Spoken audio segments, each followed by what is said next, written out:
This is an embarrassing admission, but I was admittance, not admission.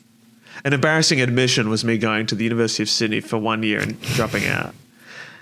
But when I was into NFTs, which this comes up every so often, I was into NFTs. Before they were big, before there were issues that were widely known. When this they were was still when it was cool. an indie Ponzi scheme. Yeah, it was indie and an indie rug pull. They really pushed the digital ownership thing, and they said like you as an Instagram artist should feel like you own your work rather than it being like Instagram thing. And I was like, honestly, so true, and it made a lot of sense at the time. And then it got crazy. But when I was into it, they had a thing called NBA Top Shot, which was a trading card. Like marketplace kind of thing, but for digital cards. And I had a friend who was like, this is the future. This is going to be huge. And I remember spending a bit of the Ethereum that I made from my NFTs on some NBA Top Shot cards and getting really into it for a bit. And I checked the other day just out of curiosity to see if my Bradley Beal card that was like my biggest pull from a pack, because there were packs as well. Of course, and I know you love those. Of course, I love Pokemon packs. You know, if they were NFTs, so be it. I'd still play it. I fucking love Pokemon. Even if it's digital, it doesn't matter. No matter how much that game ruins my life, I will keep playing it. But I checked the value of it, and it's never been lower. You got any NFTs? No, because I've always been morally and mentally superior. That I've always seen right through it. My frontal lobe hadn't developed. I can't. It's hard to fault a white guy for getting into a crypto rug pull. You know, it's just Community. it's like their natural calling. Like they just love to get into a crypto rug pull. Exactly. It's just like it's it's natural for them. So I have to like let them go to their calling. There was an app called Clubhouse that I did a few talks on, and I got to join, and it was like Twitter Spaces. It was an app dedicated to that. And it was awesome. They changed the app icon for a featured Clubhouse member every month or something. It was so sick. And then they stopped doing that after like 2 months because no one used it anymore. Because I think Twitter Spaces just became a thing. I remember waking up at 6 a.m. to join a Clubhouse talk that I was doing to talk about NFTs with some other creators. And I think that was probably the moment on that call where I got to actually hear people talk about it for the first time. And I went, oh no. That's God. like the really funny thing that always like fascinated me. Like people yearn for community so hard that they'll find like a shared interest over like NFTs. And it's like, what beyond that? Because like NFTs like are not, it's like people who are really into like, I don't know, gold coins. Like the community that gathers around that is so interesting to me because I'm like, it's just currency. Yeah. It's just currency. It was like, it did feel good. Like, cause I'd all the money I made, I just spent on, I was so stressed about getting taxed really weird because it was so new that I just like kept buying my friends' stuff essentially. And now I have like a bunch of my friends' NFTs and like, it did feel nice. Like being able to actually like financially, like being like, I really like this artwork. I don't think it would be like, it wouldn't be possible to print it out. It's like an interactive kind of thing. It's like a GIF or something. Right. And like, it felt nice being able to buy that and then have it. And yeah, Jared, exactly. The creators would earn percentage for you to sell. That was really cool. I never saw that myself, but it was actually, I think it happened to me once and I went, oh my God, this is going to make me money forever. And then nothing. But like, there was some kind of, not novelty, but it was like, it did feel like for those artists who make stuff that is exclusively digital, I was like, this is a really cool way of being able to support that. And then the collectible series started showing up and it was all downhill from there immediately. And I am grateful that AI wasn't around at the exact same time. Actually, it might have burned it out a lot quicker, honestly. People are still using generative stuff. Could you imagine Like if both of those things collided at the same time in a timeline, I think the Earth would have just exploded. They were so close. I think one needed to happen before the other one could be a thing. It's the next rug pull. I mean, they say like the AI bubble is going to burst any minute now. You'd really hope so. The amount of like, I don't know. It's like the similar thing where like a bunch of people invested a lot of money and then it's turning out that the technology isn't really like what we really thought it was going to be. And then it's mostly just being misused and it's taking up a lot of energy. And it's just like, if you remove AI from US GDP growth is only 0.1%. So, and all it is just taking up resources when like literally so many communities in the US don't have like clean drinking water.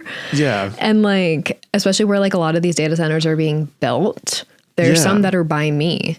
And like, especially in like Tennessee and stuff, like one of the really big ones there that is like directly polluting the local water stream and people literally do not have drinkable water anymore. So it's wild. It's like if they wanted to progress evil. any further, the thing that I don't think the initial, I mean, I'm sure they fucking thought about it, but I think the trick with AI is that it feels so fast, so easy, so efficient, so minimal. But then on such a grand scale, it requires so much of everything that like it just can't, like if you want it to progress any further, like the computing power just almost doesn't exist. And like I still think with like generative AI and especially like image and video generation, like we are getting to the point where it is so lifelike that the novelty is almost worn off. Like there was some fun in the uncanny valley, and I think a lot of people enjoyed that. Like it wasn't perfect. Like the Dolly world where it was just kind of like, it was a gimmick, you know? Yeah. Now it's like, oh, you can make anything you want. Okay. I don't know now what I we made want. It scary. Now it's scary. I'm scared. Yeah. It's maybe by the time this gets uploaded, it will have burst, but it is hilarious still seeing all of these fucking like generative AI companies reaching out in my emails every single day with funding from some kind of investor who just pumps money into it and are convinced that they've got the new thing. Yeah. Oh yeah. These startups have been like most of it goes to marketing, I swear, like just trying to make it like the number one.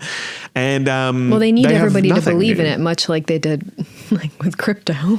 Yeah, legit. Like we all have to decide. Yeah. And then it's an effective marketing strategy. Yeah. It's like if you get enough people talking about it, then people will probably make it becomes a household name. That is what influencers can do now. It's the Adobe strategy.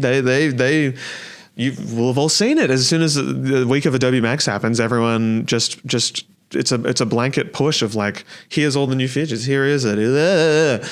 And just hoping that it's like if enough people that you trust, enough designers that you trust post about it and say how excited they are, maybe you'll forget that 99% of the keynote, I imagine, will be about AI.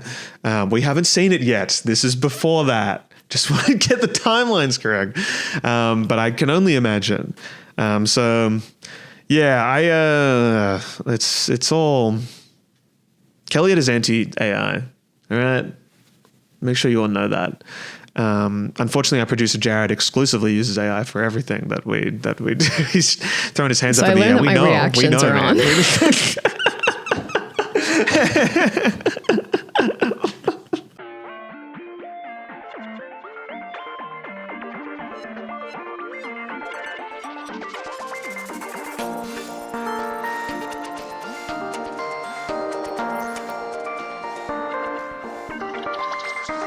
Hello, friends. Welcome to this week's episode of Kelliot. My name would be Kel. And my name would indeed be Elliot. And we are designers who care. No matter what people say, no matter what people say about us, make sure you know that at the end of it, we'll always be designers who care. At the end of the invested too much in things that most people don't think about. But that's the beauty of it. We talked about Cracker Barrel 1 month after Cracker Barrel was a thing. That's how much we care. And we're talking about it now, 3 months after it was a thing. that's what today's episode's about.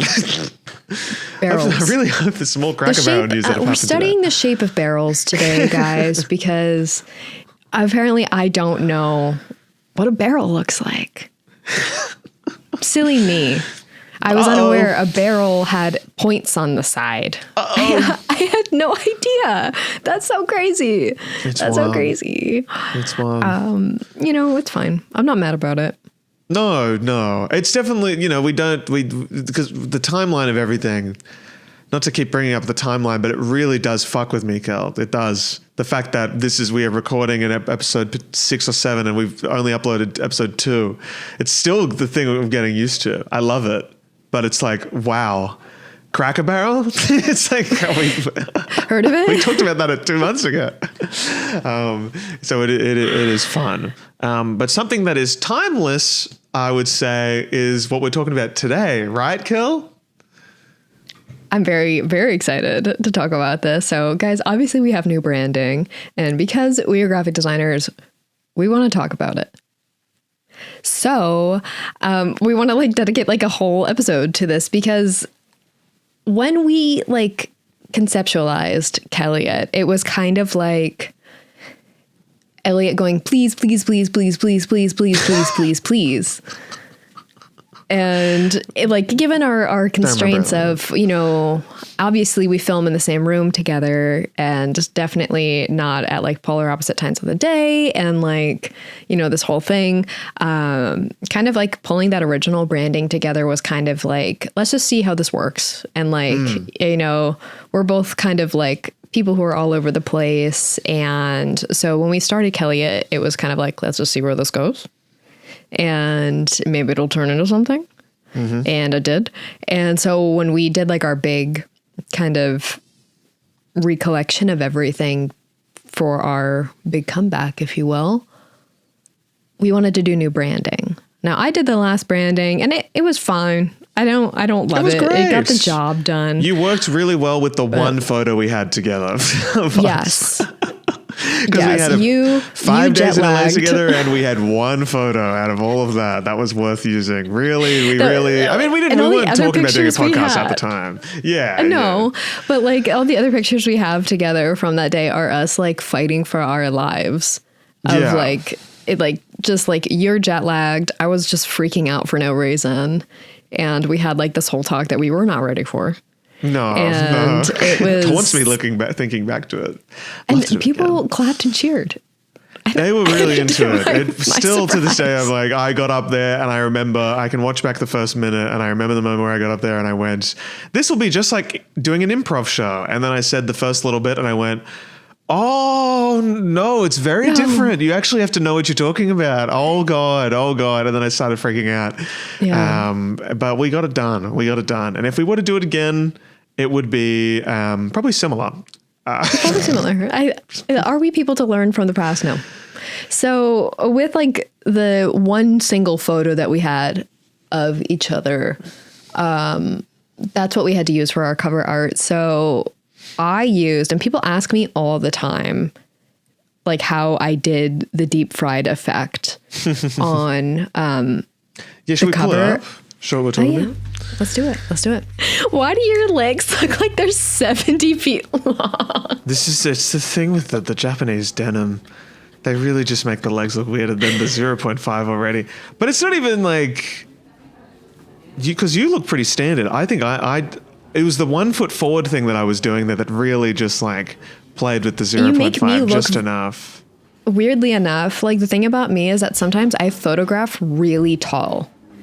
Yeah. Even though I am actually really tall. And so it's funny to me, when I look at pictures like this, because you're quite a bit taller than me. Yes. Quite a bit. We're both 6 feet tall. And Elliot is 6'1". 5'11" on a good, probably 6 in the docs. 6 on a jet. I'd like to say 6. Every guy who's 5'10" loves to say he's 5'11", 2'6". I reckon I'm still going through a growth spurt. I think I'm getting there. You keep telling yourself that. It's fine. I will. I really will. But it's pretty magic guys, what you did with, because this is it's just a photo. It's not like, this is all we had to really, this is genuinely all we had to work with. yeah. So it was cloudy. Yeah. It was early in the morning. So windy. It was like the air was damp too. Yeah. And like I had like a chill this whole day. Yeah. Like I was just wearing like a little crop top underneath my work coat, and like I was just like not comfortably warm enough, but it was like the end of May, so it's like it could get really hot in LA, but we were also like where the Canva conference was like next to the ocean. So you had like the air coming off the ocean that was just so wet and cold, and it was just like overcast the whole day until like the late afternoon. So this is what we had to work with for our picture. So I had to remove our badges, which was really difficult because somebody's wearing a striped shirt. Somebody is wearing a striped shirt. And it's funny because it's like with the way that you've edited the photo, doing the compression. What's it called? The effect that what's content aware? Yeah. Content aware scale. Yeah. An AI tool. I refuse.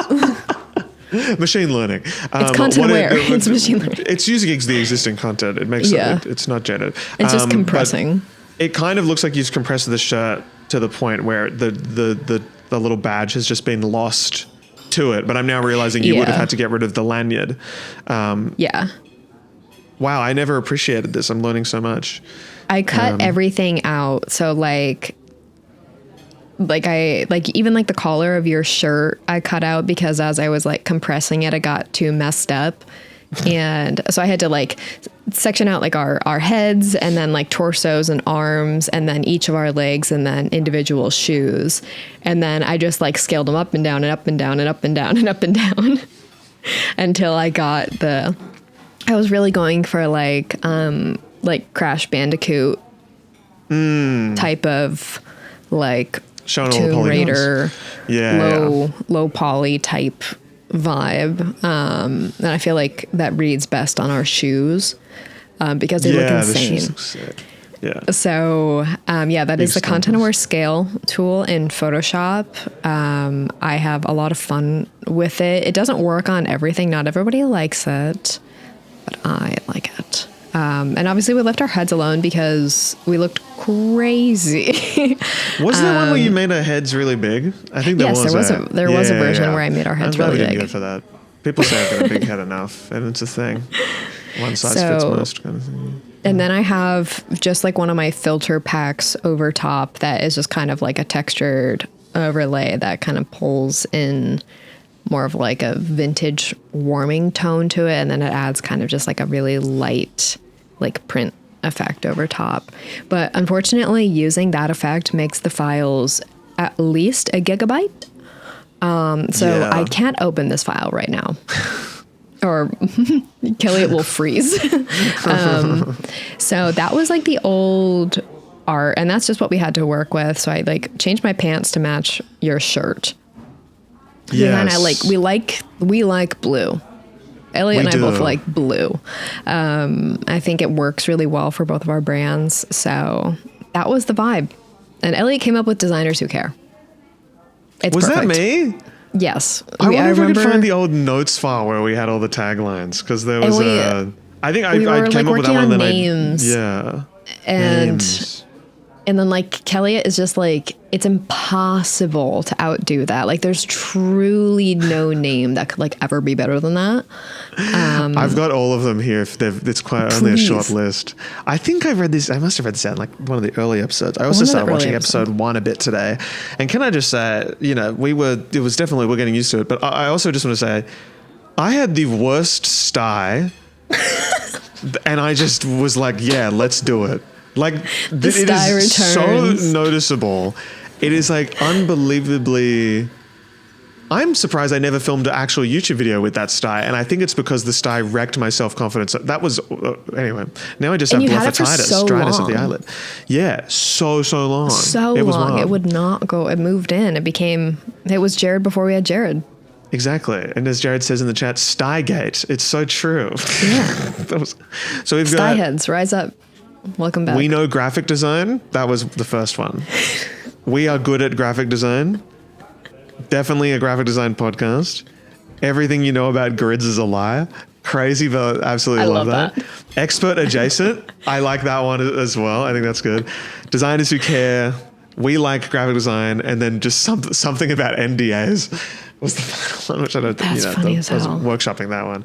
But I do think we chose the best. I think Designers Who Care was that goes crazy. I love it.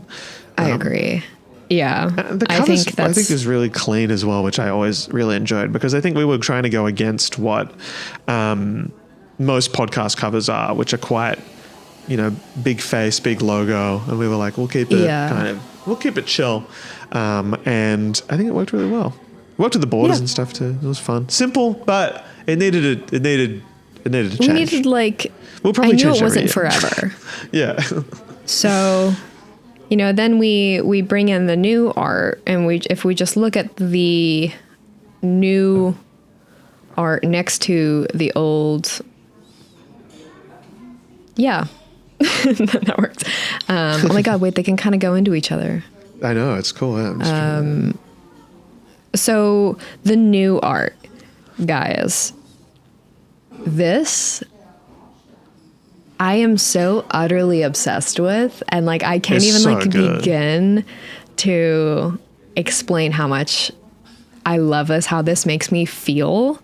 It feels, first of all, I love this. You have no idea that this is a graphic design podcast. Yeah. You have no idea this is a podcast. I love that. And when I'm working on self-branding, it's so difficult. But for this, I was kind of battling the same client demons of essentially making the logo bigger type of thing, where I'm our faces should be more visible, or it should be more professional looking, or more serious. And I'm that is not what we do. That's just that's not us. I don't need to follow traditional brand guidelines. I always tell my branding clients, we don't need to follow those things. So I should apply the same rule for us. So this was kind of we knew that this was it when it started to come together. We had iterations and drafts coming together from our two photographers that we worked with. Two photographers, guys. We did not do that. We haven't said that yet, but we were not present at the same shoot. We'll make that very clear. Yeah. So we had to start coordinating things general vibe, long before we shot of what do we even want this to emulate? How do we kind of have it feel similar to the original Kelliot art, but we turn it up 1,000,000,000%.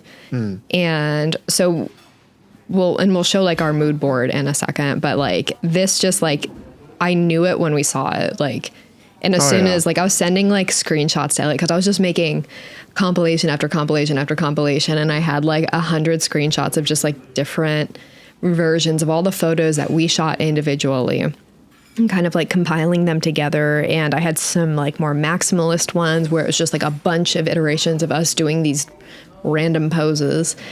And there was something so special about the jumping ones that and Elliot has some absolute golden jumping photos that brought tears to my eyes when I saw them. Doing that photo shoot was so much fun, because I knew the fact that I knew that Kel was the main person looking at them. I was all right, I will make them laugh by doing silly things. There are several shots of me doing the gritty. There are several shots of me doing general exercises, pretending to run, jumping off boxes. I was having so much fun. This photo here, I didn't realize it until very recently that I am in midair in this photo. Yeah. I thought I had a toe on the ground. No, somehow my hair stayed perfectly still for this mid-air shot, where most of them, the hair is up in the air. And it's it looks like we are in the same place, and I'm so obsessed with it. It has such an aura about it, I think. That's so funny and so bizarre, but so intriguing at the same. You're curious. It stands out instinctively. It's so cool. Yeah. You killed it, Kel. Thanks. I just love like I and again we'll show the mood board in a second, but I just love like the energy that it invokes. Like we were originally working with just like a white background, so we kept kind of like that void space like in our original art, but then like I had this like edit that I made a long time ago of a photo that I took in Lake Placid, New York, which is where I was born. And like, it was when I was visiting a couple years ago on top of the mountain that my dad used to work on. And it was just like, the clouds were just stunning. And like, as far as you could see, it's just all these like mountains and all these like alpine lakes. And it was just so pretty. And the clouds were just so cool. And so I've had like this edit of these clouds where it's just like, as far as you can see, it's just like the bottoms of the cloud. And I just thought it was so cool. And so I had all these other edits of like the clouds being like reflected to where it was kind of like a mirror of the clouds. And so then I was like, I've never actually been able to use these clouds for something because nothing's ever felt right. It needs to be used in like a void type of scenario. And so then I threw it in here and I was like, fuck. And it was just I'm so glad you did the clouds because it's become like, at least for like when I do kelliot assets, I'm like, the clouds will be in everything now. Yeah. It's just a part of it. Everything will be in the sky. And I think it makes it so much more fun because it's like, there was a version where we were on a hill as well, I think. Yeah. But I just leaving us like in space like that. I think what it does, what I love about it the most, like rather than us being on a hill, is that it's a nod to the past design where we were in the void, the old cover. Like now it's like it's kept that, but we are we're closer to like, you know, it's a bit more grounded in a way, even though we're not at all. There's something like about it that feels a bit more personal and nice. It's just cool. It's because we are doing, not to toot our own horns as much as we do, but it is a unique thing that we do. So I like that we went away from like just kelliot on the, you know, right in the middle or something. It's just no text. I treated this like an album cover. Like I prefer album covers that are just like really bizarre photos. I don't like album covers that are really designed, like super like graphic heavy. I think the best ones are very simple and like obviously still very curated, but like I don't like a lot of graphics on an album cover. So for this, I was like, we don't need kelliot, we don't need designers who care, because it's like, it's a podcast. It's not existing in a physical form. You see it with that. Yeah, exactly. Like if you're listening to it on Spotify, if you watch it on YouTube, it's there somewhere already. Exactly. So it's like, it's a thing. Yeah, it's different with music where obviously there's going to be the vinyl thing. I'm now having the thought that one day we should release a kelliot vinyl. I don't know what the music would be on it, if it's just one episode split into like incredible 10 things. But there is something there because I would love to have like an actual piece of, I would love to have it back here somewhere. It's just us saying designers who care never together for an hour. One of the songs is just kelliot. It's your voice memo. The old voice memo tapes. Release the tapes of the 30-second tape of me going, kelliot. Real fun time. The things we do for this show. Truly. But it just looks professional. It looks like, and it just makes you, it's the thing when you, one of, I think, every graphic designer's favorite thing to do is like find the updated self-branding that works real, or like make a new website or make something new for yourself that then you can look at it and you start treating yourself more seriously because you see it. You go like, oh, okay, it's a thing now, you know? And it was always a thing, but like redesigning it and giving it that new look with these photos, specifically going to get photos done. Shout out to my photographer, Jess Gleason, absolute legend. Getting those photos done for this, I'm always like, okay, I've invested something into it. It's like a serious thing now. It felt really good launching it again. It felt so good launching it. It was awesome. Oh, incredible. Mm-hmm. So I want to show the mood board that, like, I have like a running kelliot mood board where it's stuff that this is a screenshot of my Pinterest. And then a couple main things that we use as kind of like our brand tethers of like, when we first started Kelliot, and we first started working on like graphics for like Instagram and stuff, I want to call attention to this chair in Earth's atmosphere. This image resonated so deeply with Elliot and I. Like, it is everything that like we want Kelliot to embody, because it doesn't make any sense. No. And I love it so much. And it's just like, because it's dumb. Do you know the origins of this image? Did they drop a chair? I have no idea. Right? I can't, like, there's nothing, like, even on, like, Pinterest, like, there's no comments. Nothing. Yeah. So I love it so much. It's the best. And so then, like, down here for the rest of the mood board,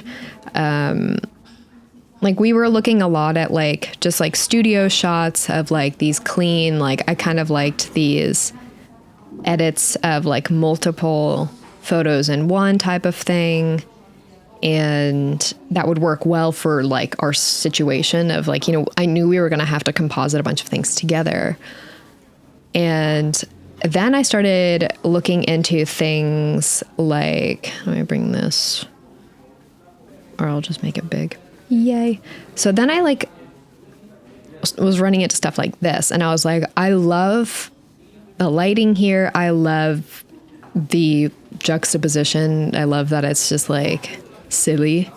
And then there's also this image that I also really like. This one was huge for the redesign, I feel. Yeah. Like it was like part of why I was like, maybe, we do want a hill, because I love the whimsical aspect of this. So I guess like we wanted to blend the whimsy and uncanny valley of something, but without like leaning too hard into like more stereotypical tropes, if you will. Let me find that one where I was like, I don't want to lean too hard into this, because I was like, that's too, oh, here it is. It's too like predictable, I guess. Like I didn't want it to be like too computer focused type of thing. Yeah. Like, oh my God, graphic designer on computer. Who would have thought? Y2K. Yeah. Like I didn't want it to be like too digital, like Y2K type of thing, because it doesn't feel like us. No. But I feel like, we do like the Windows Vista type of vibe. We do like that, but I wanted to do it in kind of like a new way. So with the photographers that we worked with, I worked with a guy named Michael Rains. I found him through actually one of my followers, but he's done a lot of work with Fisk. So if anyone's like familiar with some of Fisk's stuff, they did some stuff for Faceplant together. And this photo of the alpacas at the airport, this is kind of like a local Portland phenomenon of, or llamas. These are llamas, not alpacas, at the airport. So, but like, he's an incredible photographer. Wait, and what do like you mean local phenomenon? Like this is a thing, like they're like an actual thing. That's okay. I didn't see them. They like show up to like a lot of like protests. They're just like kind of always around, the llamas. Good on them. There was a Shetland pony that used to roam the streets of Summerhill where I used to live. That's awesome. And that was, someone would always walk it. And then it was always in a fight with the council of like, we should like call animal protection. Everyone in the community was always like, I've never seen a happier pony in my life. The pony's very happy. The owner loves the pony. And then they kept the pony. And you saw it around every so often. It's kind of awesome. You know what? Hell yeah. Yeah. So yeah, I love his work. It's just, it has like such a sheen to it, and super nice guy. So he shot my photos, and like we did a bunch of jumping ones because like Elliot shot first, and so like I like had a general idea of, I was skimming through like your proofs and stuff, and so we were kind of going off of that. And the original photo of me, Elliot's photo looks exactly like that. Like the actual photo looks exactly like that. Yeah. I found the raw one. I glossed over it every single time I was looking at my photos. I was like, wow, You found a good one. I saw something in it. You And did. Elliot had so many photos that like I was getting like decision paralysis looking at it because I was like, there's so many. I was Oh my worried that God. would happen. And with mine, I had different legs in this photo. My legs were like together, but both of like both my legs were bent at the knee and both my legs were just like kind of behind me. But I I swapped my legs out for a different photo, but my torso stayed the same because I like the looking back aspect, but I liked the legs in this photo better. So I mashed them together, and I like that it felt more like I was jumping forward and I was like reaching back to grab you and to pull you forward into that. So I like kind of like that forward momentum. Yeah. So it was great. Jess is such a fun photographer to work with because she, I've worked with her a few times now. This is like a bit of her Instagram where she does like a lot of music stuff. Like she'll do a lot of on stage. She's shot some of the biggest artists in the world who've come to Australia. She's like the person to go to. And then also has done Mike's podcast cover, Mitch Churi's podcast cover, which is a new thing going on. And then like apparently I referenced I think for Graphic Design Live, she shot Graphic Design Live's shots as well. I referenced Mike's shots for that. And then I also referenced Mike's shots for the kelliot shot and Mitch's shots in the top right here. And apparently that's like becoming her thing now. It's just like a lot of people have been wanting that kind of style. And it just so happened that it was the perfect kelliot style as well. So it's like, it's just cool to work with people who get it and who are like really passionate about, like Jess listens to kelliot as well. It's sick. So it's like, it's just cool. I rarely work with other people, and then you work with someone who gets it, and you're like, oh my God, like this is like a partnership. Like it makes sense. It truly is. Like cool. people who like when you hire like the right people too, like it goes for like anything down to like hairstylists. Like people are like, what do you tell your hairstylist when you get your haircut? I'm like, I don't tell them that much. Is that I find the people who do the thing that I want. And I just hire them and go, do the thing that you're really good at. And that's like the best way to truly cultivate an honest, creative relationship is to just find the people who do the thing that you like and want instead of trying to fit them into a box type of thing. I honestly think like a really good example of that is like how, and like to recognize that within yourself is something like with tattoo artists specifically, even if you've never thought about getting a tattoo, but it's a thing of like, in my head, I was always thought like, you go to the tattoo artist, you say, hey, I want this, and then they make it or they do the interpretation of it. And then I started talking to people like you and other friends of mine who have like gone to tattoo artists for their work, and I'm like, oh, so true. And then that kind of thing applies to so many. Like you're just going to get the best work when you go to someone who makes stuff that you like and ask them to do stuff that they do, right? And I think you can, and it's a thing with graphic design as well, where you can get to that stage in your own career where clients will come to you because they want what you do rather than they just want a graphic design, right? They want, hey, we need this design. Can you do it? They go, hey, we want you to make something for us. And like, it's such a cool, like, it's that two-sided like creative appreciation where both people can appreciate each other's style, both people appreciate the vision. And it's so like, it's just so much more fulfilling than going in and being like, hey, I want a mullet. And the person's like, I've never done a mullet before. And you're like, well, it's trending right now. Going to today. Like it's you get a better result. They have more fun. Like it's a better way to cultivate those types of relationships. So here's the first draft. Unapproved. You can see the watermark still on there. And it's very funny. Neither one of us planned this, but we're both wearing Keens. Yes. Absolutely hysterical. I really thought it was either that or the Hokas. We probably should have done that. I wore my Hokas. You brought different shoes. I only brought the Canes. I brought these and I was running out of bag space. My other outfit, I'm wearing my Hokas. So you guys haven't even seen that yet. Actually, you probably have by the time you're seeing this. So I just love this.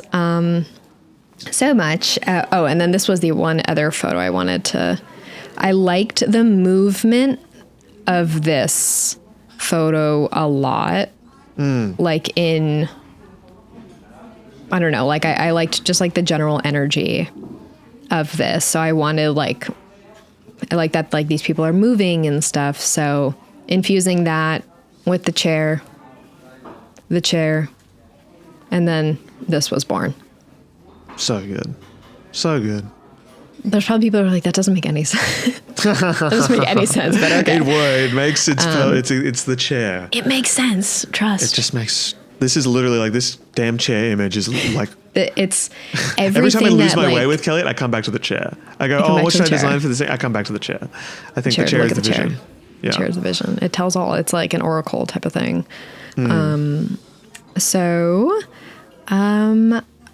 I guess. Do you want to actually let me go over this main branding, and then we can go over the thumbnails. So I put together a brand deck. So we have an actual, as you do. It's just like a mini brand guide. It's nothing like crazy because it's fine. It's not that serious. When Kel sends the PDF to the group chat, you're locking in. It's happened twice now. I love to send a PDF. I love to send a PDF. The merch and the pitch for this, I was like, fuck yeah. I'm locking in. Yeah. And so this is from September. So yeah, this was just like, this is how I present logos. Like, I'm not good at presenting brand stuff. Like, there's all sorts of like psychological tricks on like how you should present this stuff. And like, it's not that serious.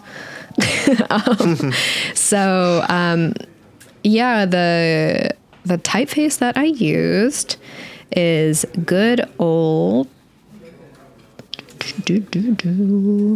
presentations in Figma. It's beautiful. An old friend, ITC Franklin Gothic Light Pro Condensed Demi. Sorry, ignore me trying to resize stuff. I'm just trying to I keep know it it's in the fine. box. You're like a little fly, like a little mosquito. Hey, sorry. I'm the red arrow. So, yeah, here's the brand guide breakdown. And then I wanted like for the alternate typeface to be more like monospace. I love monospace. Type because I love monospace typefaces anyway, but I feel like it complements the heavier weight of the logo well, and I feel like it leans into kind of like that. If we have like the mid-aughts vibe of like the rest of like the photography, having the type kind of be like old computer. If like, because I didn't want anything to be too overt. So like something like a monospace typeface, I think is like a nice nod to that retro feel, but you can't really place. Like I didn't want it to like feel like any specific time period. Like it could be from like the 90s, it could be from like the mid 2000s. As long as it just felt bizarre. I just wanted you to look at it and feel weird.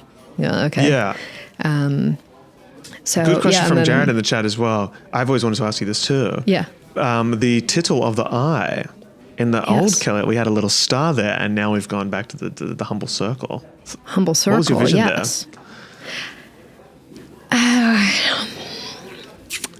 I was torn about this. I like the asterisk, and I guess like it felt a little bit like low-hanging fruit in me criticizing past me, as much as I like it.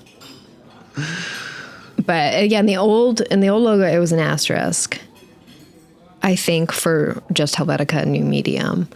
But I removed that this time around, because it doesn't fit that well in this format. And the original tittle for Franklin Gothic is a square. Yes, I've noticed that when I've typed it out for the thumbnails and stuff, and I've gone, make it nice and difficult. Yeah. Grab the PNG. Yeah. So I made it a circle because I can. And I think it makes it smoother, I guess. Like, because the rest of it, kelliot is so the word itself, because we're only working with the curved edges of the E and the O, like so much of it is so angular and sharp that the tittle turning into a circle added like a very nice touch that like I wasn't going to do. And then I did it and I was like, oh, I like that. So... What I'll always appreciate about the word kelliot is that the letters K and E always like work really well next to each other. Whereas I feel Elliot on its own, I've always found annoying to design because I don't like the E starting it. I think the capital E, even lowercase e, doesn't do much. But a capital K, lowercase k always gives it a bit something. It leads it well because it's got that left side is so sharp. Whereas the E is kind of like Elliot. Kelliot's more like kelliot. It's real like... It kind of like hugs it. I always like hated like growing up like writing my name because like a K makes so much space, like a capital K makes so much space between that and a lowercase e, especially with the curvature of the E, is it just makes it feel smaller when you have it tucked next to a capital K. It's just like there's so much space there. And it always drove me crazy. And like for the longest time, I was dropping my K below the baseline of when I would write my name on papers so the E would tuck better. Early graphic designer things. So the E would tuck better into the crotch of the K. So... yeah, I didn't want to do a capital K here. It's just way too formal. We're always lowercase. We're always lowercase. Way too formal here. So, yeah. And then we like the blue, but I also wanted something that was like an interesting twist on a white. So we have like a seafoam. Which I love. I love the seafoam. An ecru. So, yeah, that's pretty much the branding. I typed out kelliot a bajillion times and nothing was feeling right. But Franklin Gothic is just such a good font. And there's so many families within Franklin Gothic that like you can really do a lot with it. But I don't know, it felt right. And I really liked how kelliot looked typed out. Like it's just like it just felt very, I don't know. It just kind of hugs itself really nicely. So that's that. Elliot, do you want to talk about your thumbnails? Absolutely, because thumbnails are a new and exciting form of graphic design that is completely valid. However, I think the job of thumbnail designer is not real. And stop DMing me. So the kelliot thumbnail is something I've been thumbnail maxing all my life. Don't clip that. I've been thumbnail maxing all my life, and I have been. I'm an analytics guy, but with podcasting, it's obviously very different. So we've gone through a whole bunch of iterations because I get bored of it after like 10 episodes that I want to change it up a bit because if the click-through rate goes down. Even though 99% of the click-through rate for a podcast is based on what you are talking about in the episode, I don't think the thumbnail actually matters that much at all. I think it does, and I think it's the only thing that control. That's what I believe, because I've had moments in my life where I've changed the thumbnail of a video and it's gained 1 million views in like a month. So I'm like, oh, cool, you can salvage anything. Obsesses over thumbnails, but also simultaneously he's really good at them. Like he understands them better than like anyone else I know, and it's such like it's a science. Yeah. Turns out you just have to design them. That's what I say to everyone. Don't listen to any of the tips and just make. If you'd make graphic design content, just design them. It's not that hard. So we started don't put the same type in the thumbnail as the title. Yeah. Exactly. So, that's what I did with this one, actually, where we were able to have the title of the video, and then I could have secondary text here it's like a subheader to complement it, right? Yeah. Which I always really liked. I personally think this is some of the best thumbnails of the channel, these early ones, but it wasn't sustainable because there weren't enough photos, and it was just going to be it was the same photo every single time. It's just going to be us over and over. Yeah, but in terms of like the big number, I loved the big number, I loved the type, and I thought it all worked really well together. I will always have a soft spot for this, but there was a time where I was like, that's too much text. And then at episode 11, we moved to this style here, right? Where we had our faces more in the frame. And this is when I learned the the absolute pain of scrolling through a YouTube video to find good facial expressions to screenshot and then and do it. Yeah, it really takes the life out of you. This was the first time I did it. I was like, that was easy. And then after like 10 or so times, I was like, all right, okay. Maybe I should just use old ones. But I was like, no, I'll use new ones every single time. But I did this little cool, I think darker color or lighter color effect on each of the episodes with a different accent color here. And I also started leaning into this green that we were kind of using. We were, yeah. Some kelliot assets, yeah. That was it was in, I think, some of the borders that I made. There was like I think it was like a forest green. Border had that color. I'm pretty sure, yeah. Yeah. One of the kelliot logos had that, and then like the stroke was the blue, but it was like really tonal, to where like you can't really tell, but it's there. Yeah, it was fun. And then the final iteration of this kind of like kelliot 1.0, I would say, is this one here, which is probably my least favorite, where we had the kelliot split in the middle and then two bigger images. I think I did this probably to save time instead of doing the select subject cutting thing. It out. It's a lot. Yeah, it's a lot. I mean, not real. It's not real, but it was I had battles, internal battles. This was before we had the wonderful Jared. Of course. And now Jared has to do all this for us. But Jared is in charge of finding faces for me. And honestly, it's the best fucking thing ever. It's crazy. I'm like, oh my God, I don't have to worry. I don't have to have because there is part of me, I was like, finding a face for me, easy. And I was like, I don't want you to look bad, Kel, or anything. I don't want you to think, oh, what is this photo? Oh, so I was like, I was scared. I'm like, why do I do this with like my face? Because like when I would have to go and pull stuff for thumbnails, I'm like, what is wrong with me? Like, can I not like sit? Throughout the episode. It's hilarious. Yeah. Like, I have been told I have a very expressive face. That's why I can never get Botox. But like, I'm like watching like myself listen to you, and I'm like, stop moving. Like, not to you, like to me. I'm like, I'm like doing like something stupid all the time. You're also very good at pointing to the camera, at directing stuff to the camera, which is very helpful for like stuff like this too. It was very fun. It's my fourth wall break. So that was the first era, and then I got rid of we started treating it less as a podcast and then more, this is when it became the YouTube collaborative thing, and each episode became its own standalone thing, right? And this was the first version of that here. One of my favorite thumbnails I've ever made for the channel. I love the effects we did in the face and the little kelliot logo. And I used the asterisk of kelliot as a feature throughout the design. I did two of those on pretty much everything. Mm-hmm. And I think this was great Elliot yellow. Yeah. I was like obsessed with this, and I love how our headphones have like a real cool like iridescent effect. Yeah, I thought that was really fun. And then after a while, I think I started prioritizing the text on it because I started doing some questions and stuff and asking people. I think about this so much, guys.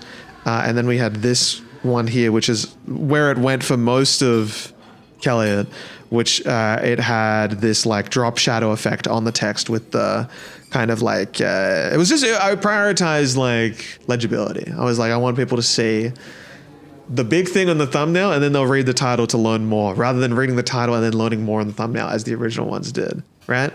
And I think this looks all right. I think it looked pretty good. Doing weird things with like this. I had this border in the first one here that doesn't show up on YouTube, crops it out. And I was like, oh, okay. Interesting. And then this actually still has that border. It's just thicker, but you can kind of see it just at the top there, just to separate it a little bit from the background. Just a thing I was playing with layers and all that kind of stuff. But you know how it goes. Yeah, you know how it goes. But honestly, I should have prioritized the designs on these because they looked pretty good. Instead, you can barely see them. And then that brings us to the final era, which is this, the new era we've got going on, where I've gone all in on the that icru color. We've got the text is still kind of, I'm playing with the text a lot. The most recent one that I made, the one with the album cover thing, I'm playing with no text as well at the same time.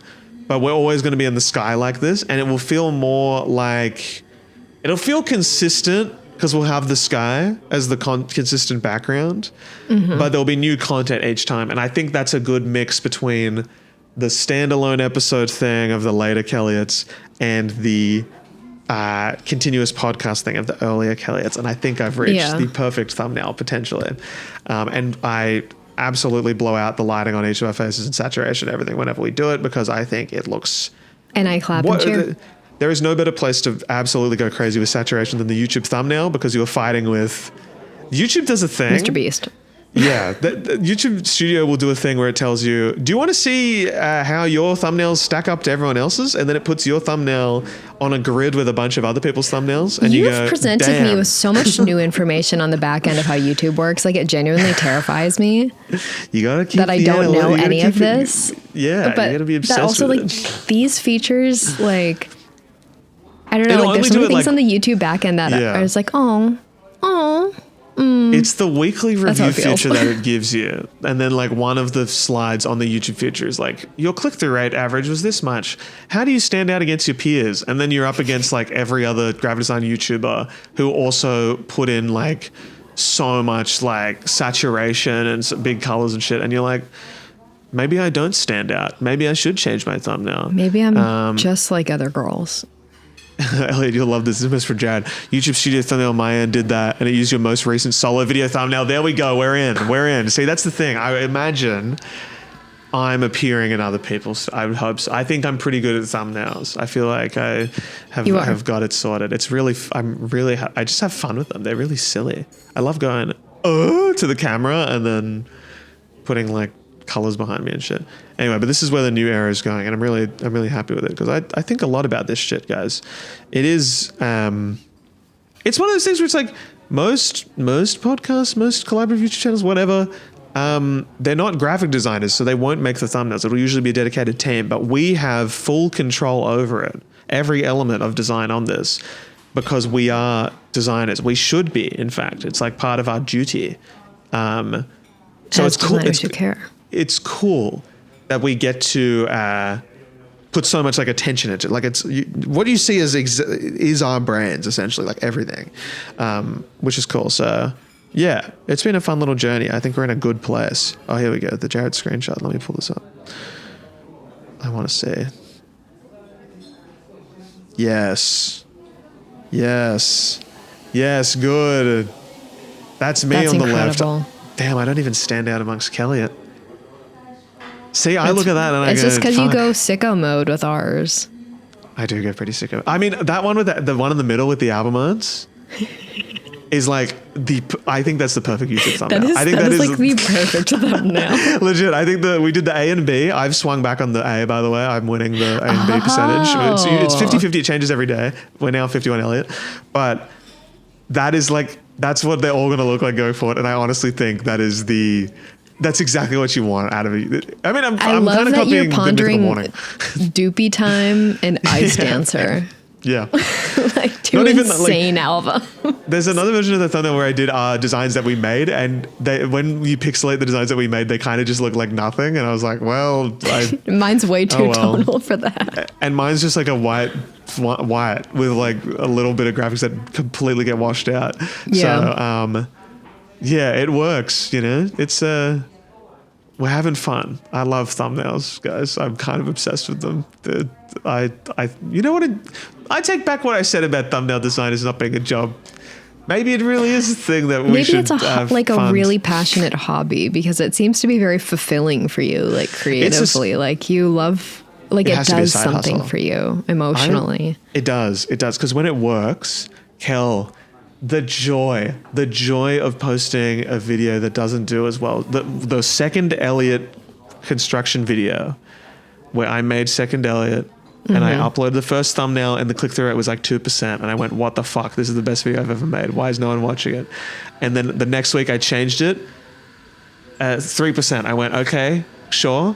And then I sat down and for an hour, I did some research and I found videos in the niche and I copied a lot of elements from a bunch of different ones and I made the thumbnail that is there now.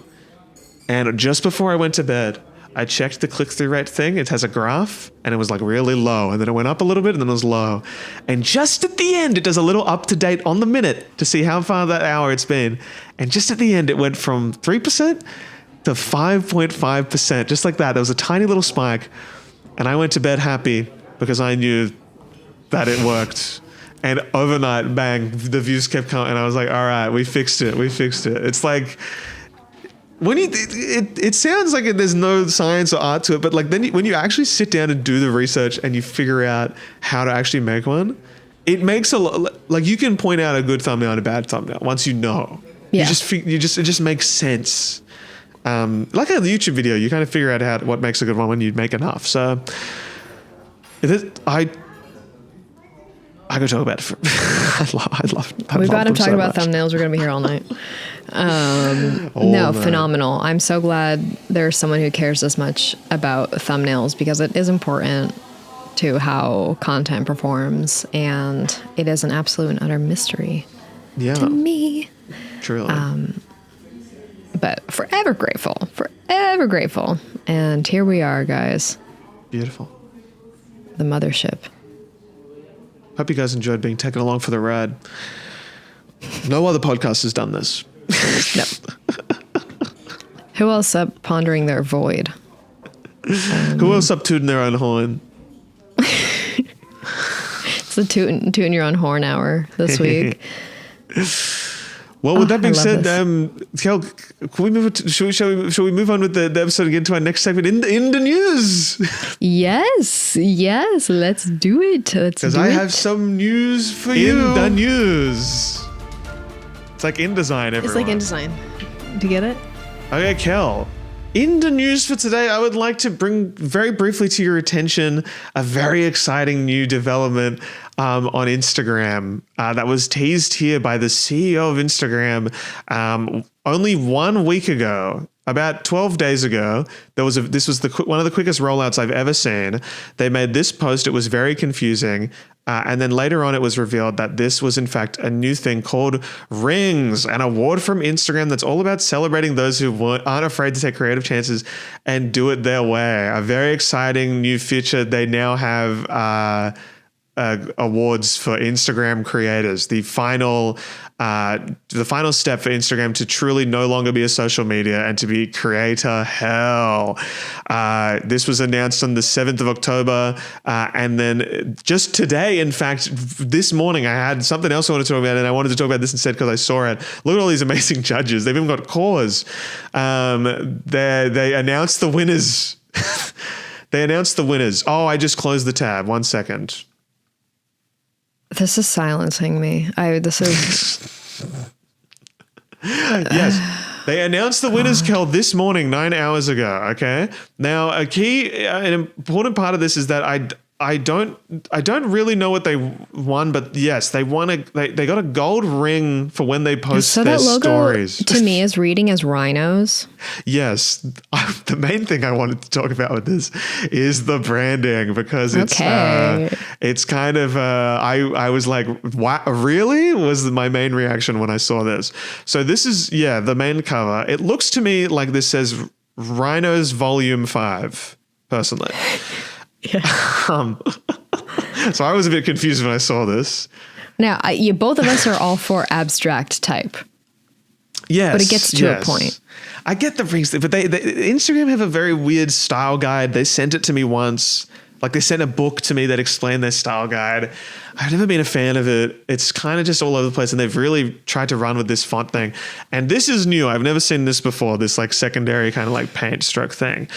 And you would think for like an awards thing, when you're announcing awards, that the focus of each slide would be the person. And yet what you see with each award is shots that look like this, which is I truly bizarre to me because it's very little details that I want to pick up here. But in not a single one of these shots here is the ring ever in the full frame. Hey, they got everyone here. They've got these guys. I haven't really seen any. I haven't really seen any of these people apart from the musicians like Leve and Olivia Dean as well as one of them. Would you believe? But I just thought it was quite interesting how they've done this with none of them are in the full frame, and the layout is kind of different on all of them, and the handwritten thing. And I just thought it was like a real little pet peeve kind of stuff. But actually there you go. Adrian's in the full frame, but the type isn't. Yeah, did somebody export these slices wrong? Because that's what it looks like. Like all of the slices were like askew. Like the point of the thing is the ring, and then the ring isn't on most of them. The ring isn't there. I also think they got access to a new 25 slide carousel feature here that, of course, only Instagram could incorporate. But yeah, it's quite a bizarre thing. The rollout was less than 2 weeks. It was a 10-day rollout to announce the award and then award the people who got it. I also thought it was interesting. There's absolutely no hype around this whatsoever. And I think that I just want to say I think Kelliot was robbed. I have so many. So the rings itself, I'm assuming that's like you'll get like a gold ring around your profile picture type of thing. So why did they use a sketched thing to go around the pictures here? Yeah, there's no gold on it. It's kind of. It's the real small. It's the small things with this one because it is so confusing. Jared, I think you might have a point there where the stroke is everyone's unique handwriting. I do think everyone has just drawn a circle and written their own name as part of this award, which I think is pretty cool. If I it see wasn't what they're a thing. trying to do, but I guess like part of the thing is when you leave stuff like this open ended, like it's almost like too much of a blank slate. Like it's lacking the core, I guess, like essence. Like you can have things that are like open to interpretation and be able to change over time. But like if you don't have like a cohesive core narrative that kind of drives the branding, it just kind of makes it a little too boring. And then when it's like interpreted by other people, it just kind of looks like an afterthought or it kind of looks lazy.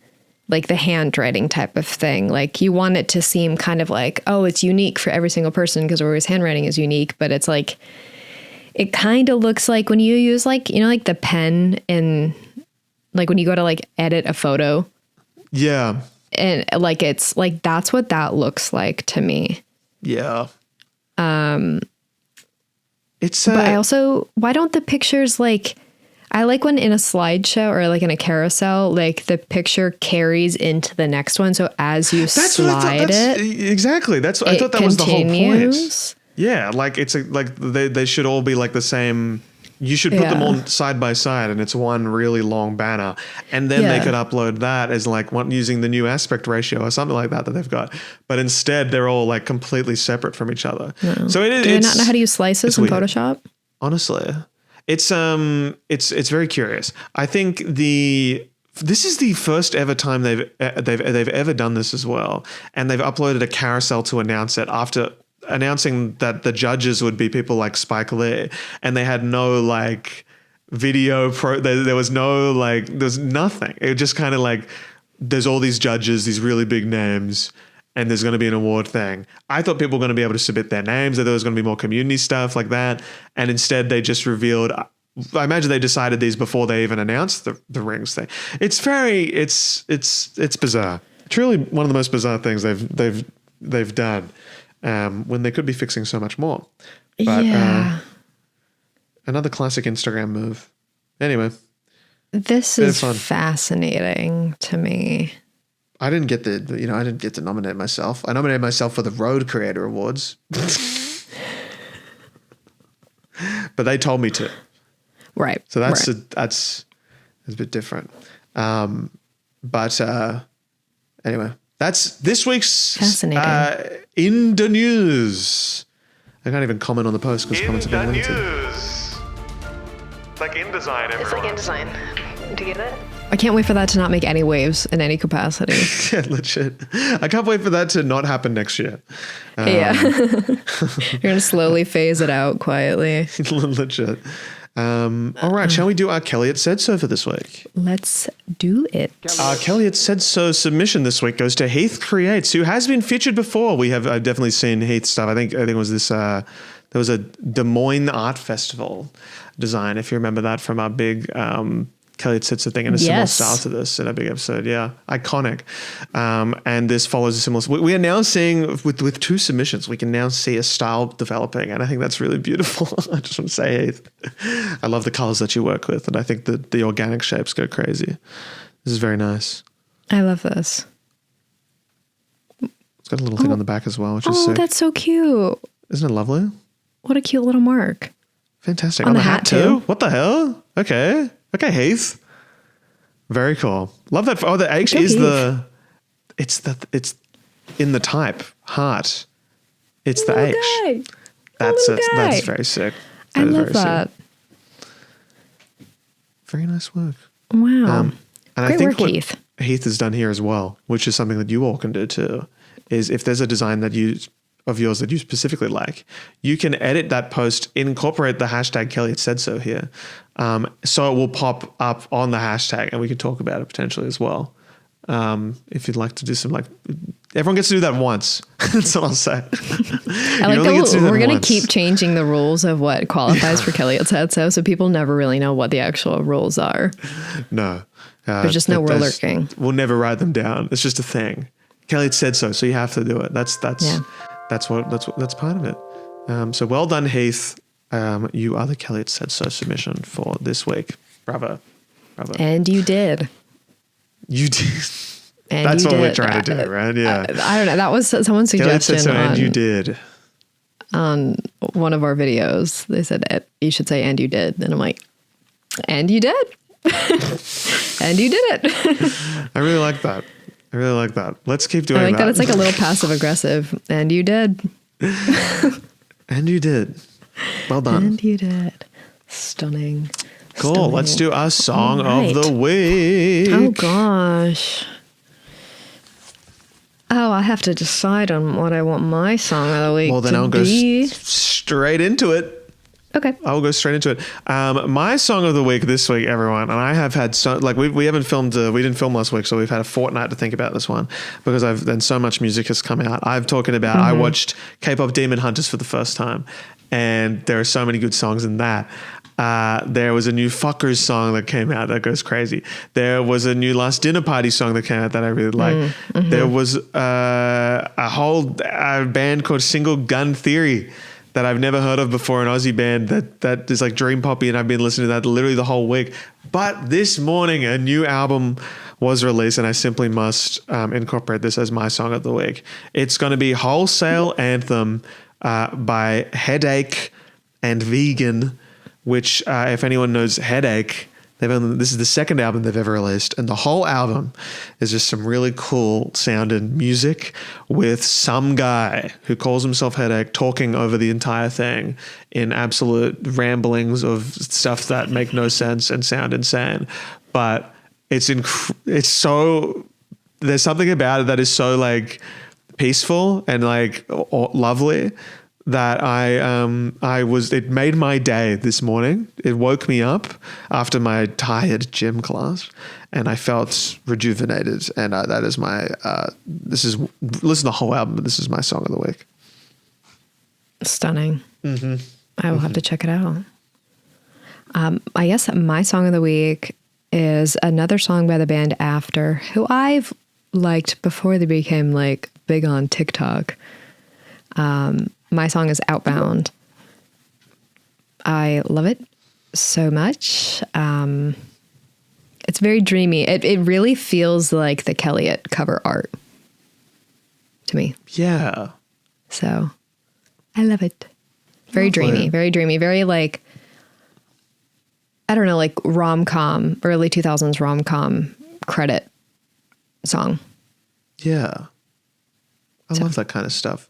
And make sure you add it to the playlist because I noticed you didn't add last one's one either. I'm noticing that. I am noticing that. And that's on me. That's my cross to bear. I will add that. It's really right, important that we both keep up to date on this thing. Okay. People really like people really, really like the Kelliot song of the week. Okay? Yeah. We have 991 saves. That's crazy. We're about to hit a K on the fucking playlist. That's sick.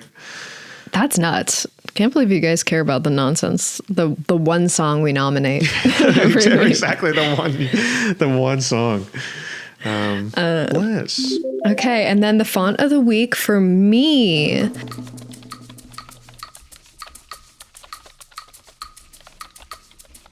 is an old classic that I've been into, and it's Miss Buena Park. Oh, Do you know Buena Park? no, I don't think so. Oh my god! I believe it's on Adobe Fonts. Most of these fonts that you bring up, I've never heard of before. Oh, you've seen Buena Park. The 1000%. I think I just do. Buena Park JF by Jason Walcott. Walcott. I'm just gonna. Actually, no, I don't need to add it. I'm talking to myself. But yeah, Buena Park. It is just like an old, like classic retro. It's probably a revival typeface. But I love it so much. It's whimsical and retro. It has some absolute crazy swashes. The italic version goes nuts. And I just love it. Nice. So I'm nominating that as our font of the week. And I don't use it enough. I really like it, but I don't use it. It really has to be the right format. So. Cool. Yeah. Very cool. Which brings us neatly into our Elliot of the week. Our Elliot of the week this week is going to be it's this here, which is a still from a video I got where I almost ruptured my eardrum from pushing earwax too far down into my ear. And while I was in Japan, and I had to go to a small hospital. And if you have a keen eye, there is an image of that's what was inside my ear on that screen. And that's today's Elliot of the week. I appreciate you sharing with the class. Well, we've been doing Elliot of the week every week, so you gotta. It's one of those things keep it where you new. just go. Keep it new. You gotta keep it new. Exactly. Yeah. Righto. Well, all right. Good stuff, everyone. Guys, thanks so much for all the support. Now that we are like 2 episodes in that are out into the world, and now we can actually see people praising, clapping, cheering, always rating us 5 stars, always following and subscribing and liking and commenting and telling us how awesome we are.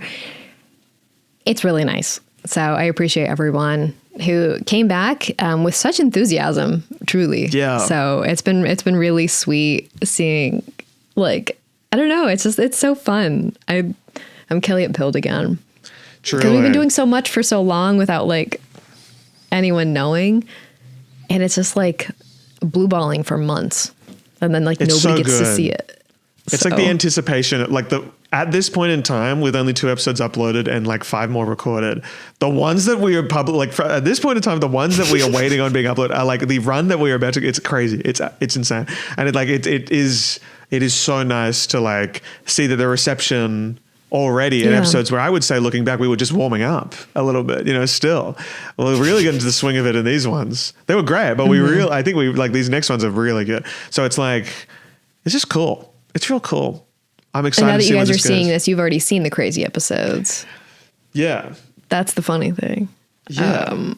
But it's like I don't even want to say what they are. They've already seen it. What about that Halloween episode, guys? What about that? Wasn't that bananas? That was fun. But you guys never thought you'd see me at a bald cap. I put Lippy on. Whoa. But anyways, guys, thank you. It's awesome. And thank you for the support. And thank you all to the people who've stuck out over the Patreon as well. Make sure to check it out. There should be some good bonus stuff up there. And just some cool, we're treating it like a big group chat as well. You can join even if you don't pay, and there's stuff for you even if it's free. It's just a place to like it means we can like post there and people can actually see it, because you can do it in like the YouTube community post, but no one actually sees that shit. So it's like Patreon means that you can like be notified as to the new stuff when we do, if we're dropping more merch, the new episodes. You can watch the episodes on there with the Patreon player. People like that too, and we're probably more likely to engage with your comments. I'll just say that. I'll be completely honest about it, because it's more intimate over there. So if you want a more intimate Kelliot experience, then check it out. If you want to know us on a more intimate level, yeah. Enjoy that. all right, guys. Well, too easy, guys. Thank you so much for watching this episode, and we'll see you next week for some more Kelliot action. Goodbye, guys. Bye.